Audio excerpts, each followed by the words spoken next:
asalaamualeykum wa rahmatullahi wa barakaatuhu. bokkum jullit bi dellu si waat naa bëgg waxtaan ak yow ci fàttalante. tey incha allah dama bëggoon man ak yow nu bokk fàttaliku benn xadis boo xam ne yonent bi aleyhi salaatu wassalaam moo na ko jàngaloon. xadis bi Anas ibnu Malik yàlla na ko yàlla gërëm moo na ko nettaleel. Abu Daawuda moo solo xadis bi.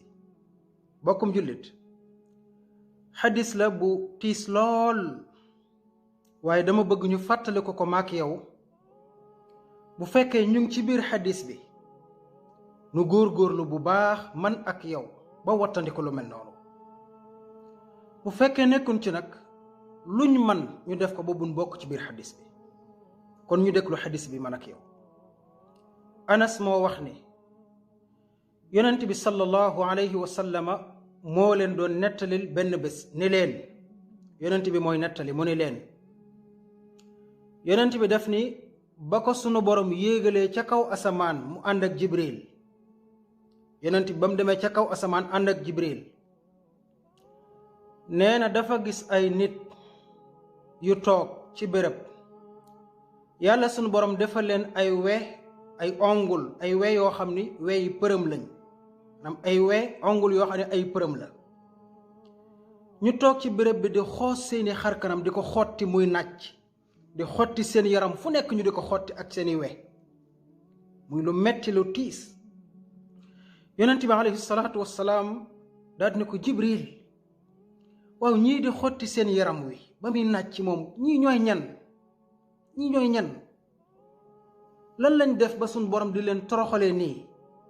Jibril ni ko, yow Muhammad, ñii day mooy ñi nga xam ni ci àdduna dañuy lekk yàppi doomu aadama yi, maanaam dañoo nekk ci àdduna di jëw seeni bokki jullit fu ñu toll ak di wax ci deru jullit ñi lu ñaaw. loolu moo tax suñ borom di leen def nii ci bii béréb.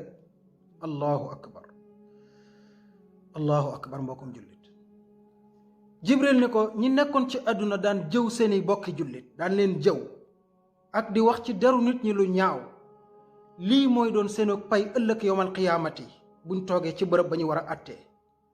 muy lu metti mbokkum jullit, yor ay weewu përëm di xotti saw yaram muy nàcc ngay xotti te sañoo bàyyi. ci jan jëfa moo tax nga am lii? nekkoon ci àdduna di jëw say bokki jullit ak di wax lu ñaaw ci ñoom. kon bokkum jullit, yow ak man noo bokk yem ci xadis bi de.